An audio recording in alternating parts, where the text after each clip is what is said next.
ابھی 2 دن پہلے کی بات ہے کہ جاجموں میں ایک بڑے پیسے والے صاحب کی شادی ہوئی. ان کو اللہ تعالیٰ نے اتنا پیسہ دے دیا ہے کہ وہ ان سے ہضم نہیں ہو پا رہا ہے. باقاعدہ ریزورٹ بک کیا گیا, وہاں ناچ گانے کی محفل ہوئی, مرد اور عورت سب ایک ساتھ موجود ہیں, ڈانس کر رہے ہیں, اور اس میں ایسے ایسے لوگ موجود ہیں جو دیندار سمجھے جاتے ہیں, جو ہمارے تعلق والے ہیں, ہمارے والد کے تعلق والے ہیں, ہمارے دادا کے تعلق والے ہیں, جن کے اہل خانہ شفاعت کے قبرستان میں مدفون ہیں, جو یہاں نماز پڑھنے بھی آتے ہیں کبھی جمعہ میں یا عیدین میں, جو ہمارے مدرسے کا تعاون کرتے ہیں, دینی اداروں کو چندہ دیتے ہیں, وہ موجود ہیں. ناچ گانے کی محفل چل رہی ہے, ڈانس ہو رہا ہے, اور مرد اور عورت دونوں جمع ہیں, اور پھر اس کو فیس بک پر لائیو چلایا جا رہا ہے, اس کی فوٹوز اپلوڈ کی جا رہی ہیں. خیرت کہاں چلی گئی ہے؟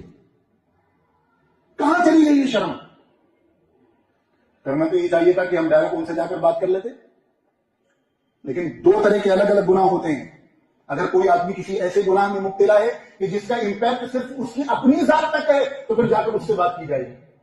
لیکن کوئی ایسا گناہ جو اجتماعی طور پر کیا جا رہا ہے اور اس کا اثر پوری سوسائٹی پر پڑ رہا ہے, تو یہ ایسا گناہ ہے کہ جس پر پوری مجمع کے سامنے بات کرنا ضروری ہے, ورنہ عذاب آئے گا تو کوئی نہیں بچ پائے گا. اللہ نے اگر پیسہ دیا ہے تو ہم اس کے مالک نہیں ہے, پیسہ چھیننے میں دیر نہیں لگتی.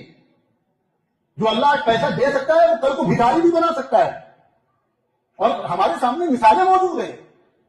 جو بڑی عمر کے لوگ ہیں وہ واقعات بتلاتے ہیں کہ ایسے لوگ ابھی موجود ہیں جنہوں نے اپنی زندگی میں خود اپنے ساتھ دونوں دور دیکھے ہیں کہ بچپن میں بہت غریب تھے اور جب گئے ہیں تو ارب پتی بن کر گئے ہیں, اور ایسا دور بھی دیکھا ہے کہ ان کا بچپن تو بہت عالیشان گزرا ہے, لیکن جب ان کی موت ہوئی ہے تو ان کے جنازے کے لیے ان کے بچوں کو دوسروں سے قرض مانگنا پڑا, ان کو کفن دفن دینے کے لیے.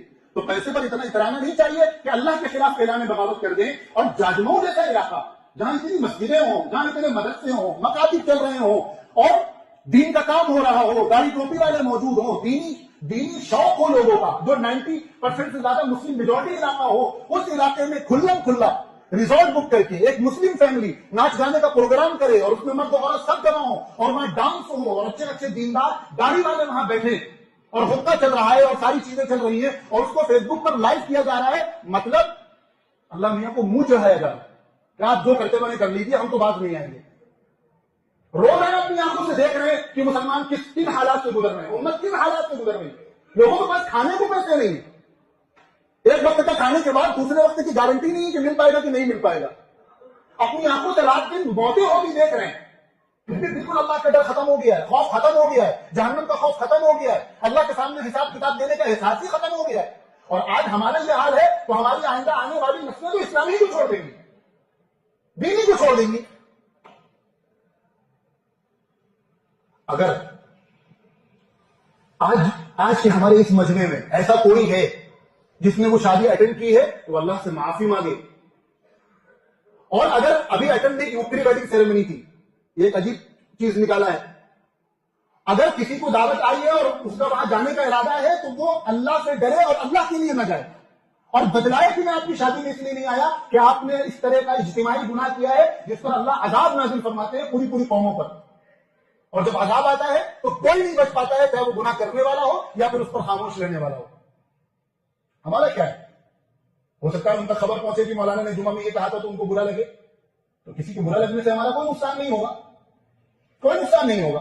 اگر وہ ہمارے مدرسے کے معاون ہے تو مدرسے تو اللہ میاں چلاتے ہیں, لیکن ایک عالم کی غیرت کے خلاف ہے کہ وہ اپنی آنکھوں سے برائی کو دیکھے اور اس پر بات نہ کرے.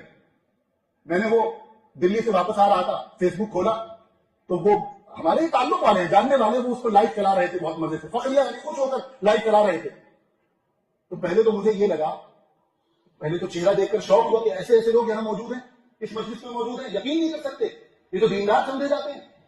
پھر یہ لگا شاید یہ پروگرام کہیں اور ہو رہا ہوگا, وہاں گئے ہوں گے, کسی اور کی شادی ہوگی. پھر ایک صاحب نے مجھے واٹس ایپ پر بھیجا کہ یہ فلاں صاحب کی شادی ہے اور فلاں ریزورٹ جو جاجموں میں ہی ہے اسے بک کر کے وہاں یہ پروگرام کیا گیا ہے.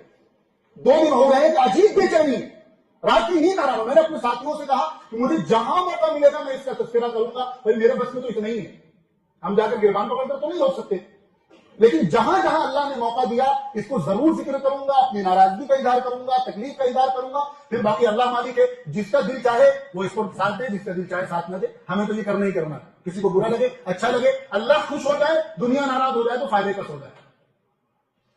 تو ہماری آپ کی ذمہ داری ہے کہ ہم اپنی شادیوں میں بھی ہر ایسے گناہ سے بچیں جو اس نوعیت کا ہو. ویسے تو ہر گناہ سے بچنا چاہیے، لیکن خاص طور پر ایسا گناہ جو ڈائریکٹ عذاب کو دعوت دینے والا ہو. الگ اعلان جو گناہ ہے، یہ جو پٹاخے پھوڑے جاتے ہیں بارات کے موقع پر اور جو جہیز کی نمائش کی جاتی ہے، یہ ساری چیزیں اس میں داخل ہیں. اور ہم جو اس کو ہم نے نام رکھ دیا ہے اجتماع کا، کہ مولانا صاحب کو بلایا اور ان سے بات بیان کروایا، اس کے بعد سارے خرافات ہو رہی ہے، یہ سب کچھ اس میں داخل ہے. یہ وقت ہے کہ پوری امت اللہ سے ڈرے اور معافی مانگے اور ایسے گناہوں سے بچے، ورنہ ابھی کم پٹائی ہوئی ہے، ابھی بہت پٹائی ہونا باقی ہے. اللہ تبارک و تعالی ہم کو اللہ سے ڈرنے کی اور دوسروں کو ڈرانے کی، سمجھانے کی توفیق